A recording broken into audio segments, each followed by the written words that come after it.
Now, we're going to talk about pins. And the pin is one of the most important situations to be aware of. And there are many tactics that rely on pins in chess. And not only that, but they can rely on pinning one of your opponent's pieces or even pawns.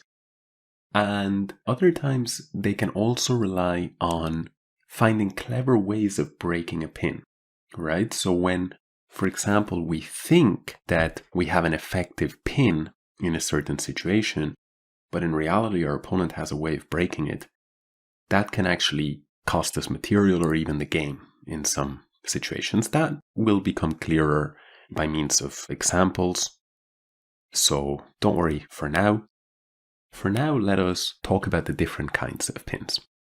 The first one here that I have on the board is what we call an absolute pin. And why that is because the pinned piece, in this case the knight, is unable to move. Any knight move would be illegal. And the reason for that is because it's pinned to the king. So a pin of a piece where that piece is standing in the way of the attacking piece, in this case the rook, and the king, then we have an absolute pin on the board. And this is important because an absolute pin is the one situation where the pinned piece cannot move. So there are no nasty surprises waiting like we just mentioned. Sometimes you have to be careful about nasty surprises. Let's take a look at the next type of pin, which is a relative pin. Here we can see that the knight on e4 is pinned because of the presence of the rook on b1, and the bishop on g6 is the piece that pins the knight.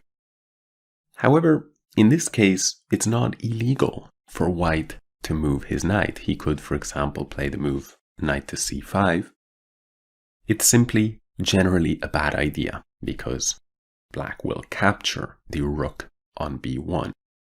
So when does a relative pin arise? Well, we can say that it arises where the piece shielded by the pinned piece, in this case the rook, is not the king, but is in general more valuable than the pinned piece, right? So in other words, you would rather give up the pinned piece than you would give up the piece on the other line. So here we can see that even a move like knight to c3 would not be a very tempting move, because after bishop takes rook, knight takes rook, we have a losing position here. However, if, for example, in this position, we had, instead of a knight on e4, perhaps a rook on e4, let's go ahead and do that. Now, the two rooks have the same value.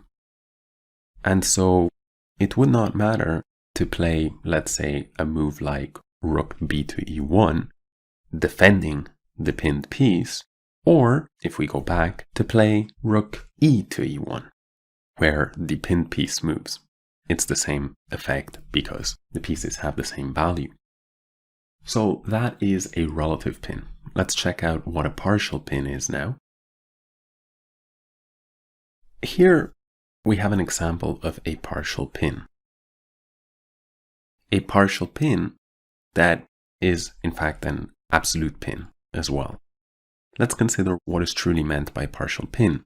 Well, here the queen on e4 is pinned because of the king on b1, but unlike the knight in the first example, which could not move at all, the queen here can actually move. First of all, it can capture the bishop on g6, and secondly, it can go to d3 or go to c2. It can move along that diagonal. It could not move along the rank or along the file, but it can move along the diagonal. So this is not quite as comprehensive a pin as the other kinds of pins we've examined, and therefore we call this one a partial pin. Let's take a look at the final kind of pin, and that is a situational pin. Here we have an example of a situational pin. This is kind of a funky type of pin because, well, it appears like there is no pin at all, because the piece that is pinned here is the knight, and the piece that is pinning the knight is the rook. But why is it pinned? Well, it's pinned because given the situation, if we move that piece out of the line of attack, the consequences will be very, very bad. We will basically lose more material or get a worse position than if we just left the piece there and maybe lost the piece. So for example, if in this position white were to play practically any move, so for example, if in this position white were to castle, black would capture the knight and white would be down a piece. But if white moves the knight to e5, then black would give a check on g1 and skewer the white rook, and so he would win a rook. So let us go back and let's imagine if white instead played the move knight to e3. Well, now we see that the bishop on a6, which is influencing the f1 to a6 diagonal, plays a very important role. After rook g1 check, the white knight can go to f1, but it will simply get taken with check. So that move is also not good at all. If it wasn't for the bishop's presence on a6 in this position, then white would have had the nice defensive maneuver knight e3 to f1, or even knight h2 to f1. Notice as well that if white played the move f3 to support the knight, black would use a very common method when trying to take advantage of existing pins, and that is to bring a pawn with the move f5, attacking the pinned piece and of course costing white the game. So that is a situational pin. So we've now examined all the different kinds of pins in very basic positions. Let's now take a look at some real life examples. In this position, black played the very bad mistake, queen to f7. He placed his queen along the a2 to g8 diagonal, and we see that the queen and the king are both on the same diagonal, and white played the response bishop to c4. This is an absolute pin in the sense that the queen is pinned to the king, but it's also a partial pin in the sense that it is legal for the queen to play the moves e6 or d5, or even to capture on c4. Of course, in this position, black would have one move that is clearly better than all the others, and that is the move rook to d5. In this way, black voluntarily pins his rook, but since the rook is worth less than the queen, this is a very good idea. So in this case, we can now say the position on the board is one of a relative pin. Here we have a second example, and this one is slightly more advanced. White here plays the move knight takes b7, and the whole point is that after rook takes b7, it has been an equal exchange until now, a piece for a piece. But we see that the rook now on b7 is being x-rayed by the white bishop, and therefore we can say that the knight on e4 is pinned. And we see that the knight on e4 is guarding the knight on c3, therefore white's tactical idea is the move rook takes c3. Now, the point is that after knight takes rook, white will capture the rook on b7. We can see that black pays a very heavy price for moving his knight. It is a relative pin, the knight can move, but the cost is a full rook. In this case, in this position, it doesn't matter whether black captures the rook or does not, it's an equal exchange because the price of breaking the pin with the move knight takes c3 is losing a rook, and the benefit is gaining a rook. Problem is that one move earlier, white captured a knight, so he's already a piece up. So it's game over. Here we have an example of an absolute pin, right? Because the white rook is pinning the black rook on f8 to the king. And white can actually exploit this with the devastating move queen takes f7, check. And after this move, it will in fact be checkmate because the black rook simply cannot capture. That will be an illegal move. So the only move in the position is king to h8, but then after capturing on f8, then, well, everything gets exchanged. And after rook takes, it's checkmate. So that is quite a nice example and a very common idea. In this position here, I wanted to attack the white king. This is taken from one of my games, and so I played the move knight to e3, bringing the knight into the attack. However, what I didn't realize is that after the move rook to e1, the knight is pinned. It's a relative pin. I can move the knight, but I will lose my queen. And actually I have no way to unpin or to bring another defender into play. Let's imagine, for example, that this pawn on f7 was in fact on f5. In this case, I could simply play the move f4 and suitably defend this knight on e3. Another option would be if there was no pawn on f3. Let's put that position without a pawn on f3. Now we can see that black would have the resource knight to g4 with check. You see, you can break a relative pin by leveraging other resources in the position, such as the possibility to give a check. In fact, if we go back, black could also play the move queen f4 check, or even the move queen f6 with check.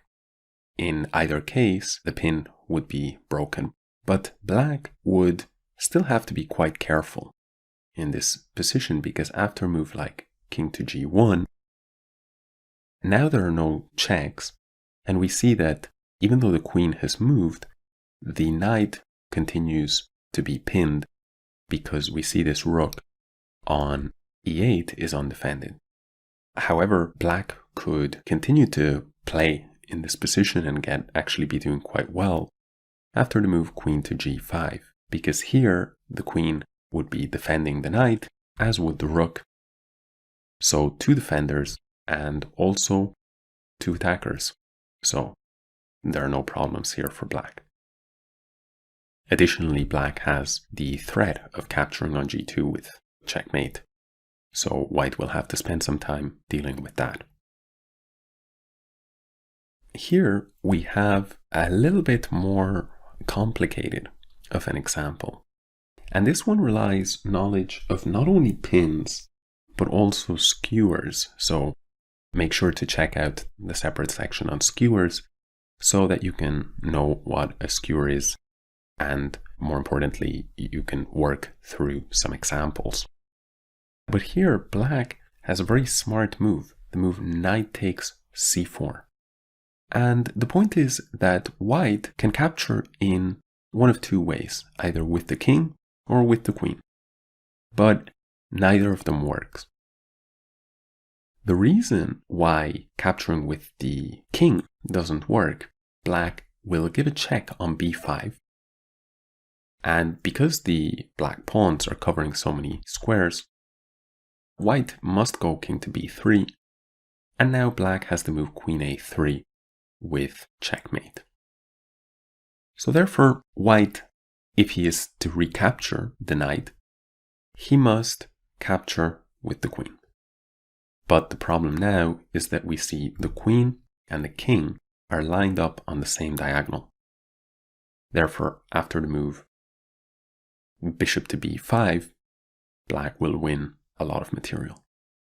So hopefully you enjoyed that example. I think it's quite a nice idea and a little bit more advanced. Let's take a look now at a couple more examples. Here we have the possibility of creating another absolute pin. And White can actually do this in 3 ways. He can play the move queen to g5, queen to g4, or queen to g3. In any case, the white queen will pin the bishop on g7 and threaten checkmate. However, what is a very simple point, which is, the possibility of a pin, has a not so simple solution if we were to ask you to find the best move. So if you wish, you can pause the video and try and figure out which one of these moves is best.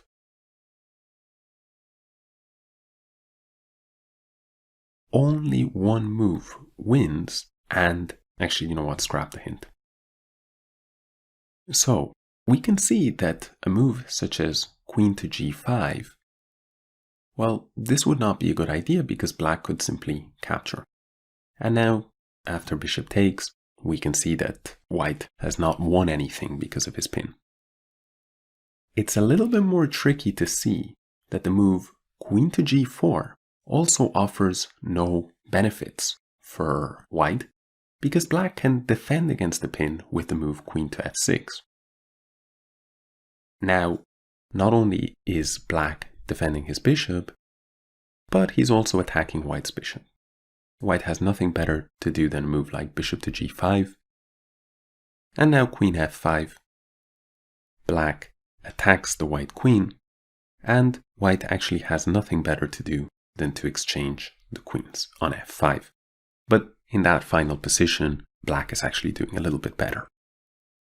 The key is that white in this position would prefer that he have the queen on g3, rather than, let's say, playing this move right now and it being black to move.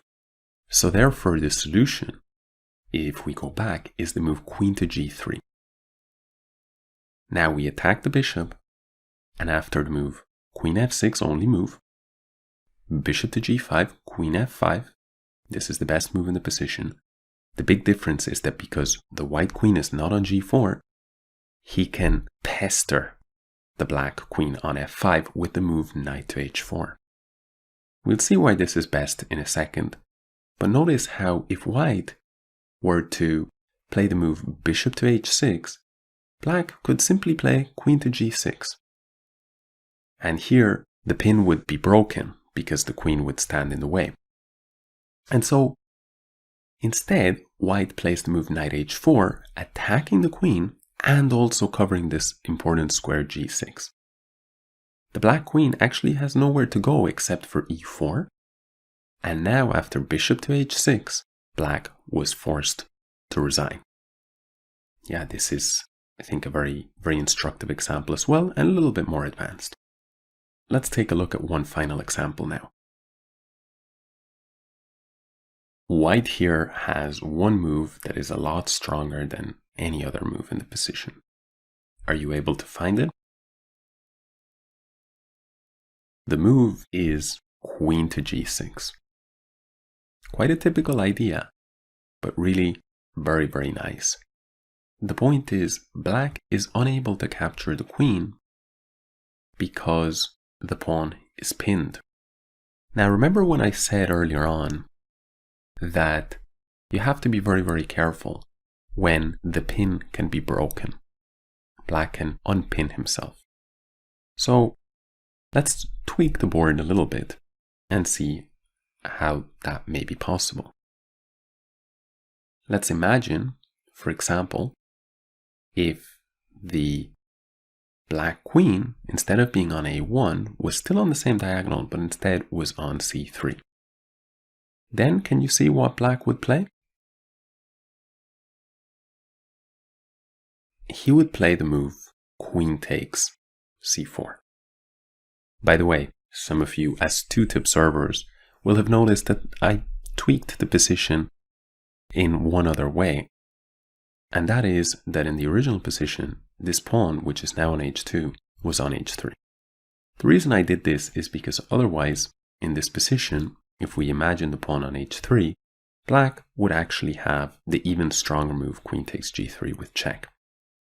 So, because I wanted to illustrate how to break the pin, I placed the pawn back on h2. But anyway, that's an aside. Let's see after queen takes c4. what happens if white captures the queen? Well, now there is no pin, and so black will capture the white queen, and he has gained a piece. So you have to be very careful about those kind of tactics. Now, if we go another level up, we can see that in fact, even if the queen is on c3, even in this situation, white would be very happy to play the move queen to g6. Because if queen takes c4, white would have what we call an intermezzo. He would play the very clever move, queen takes g7 check. And after king takes g7, another intermezzo. An intermezzo, by the way, is an intermediate move, an in-between move. Bishop takes f6 with check. Black must react. He plays maybe a move like king to g6. And now white captures the queen, and therefore, even though black started by capturing a piece, while white had the last laugh because he was able to capture on g7 and then capture a piece back, and so he actually won a pawn in the whole transaction. Let's return to the original position now. Here, black has no such resources, and the problem is that this move is very strong because not only does it use the pin against the black king, therefore this pawn cannot move, but it also creates a second pin. We see that now the pawn on g7 cannot move. Therefore, if black were to play a move like a5, we see that the threat is bishop takes f6, and we have a very nice situation where the pawn cannot take the queen because it's pinned by the bishop, and the g7 pawn also cannot take the bishop because it's pinned by the queen. And both of them are absolute pins. So therefore this is actually not only winning a piece, but also it's going to be checkmate soon. Now, in this position, black could break both pins with a move like king to h8. But now white could continue with the very, very strong move. He would have a couple of ways to win here, but probably strongest and simplest is bishop takes f6. Now we can see that if pawn takes queen, the black queen will be lost, and if pawn takes bishop, then after bishop takes pawn, white is threatening checkmate on h6. The best defense is to give up the black rook, but after queen takes f7, white is simply up too much material, and the position is resignable for black.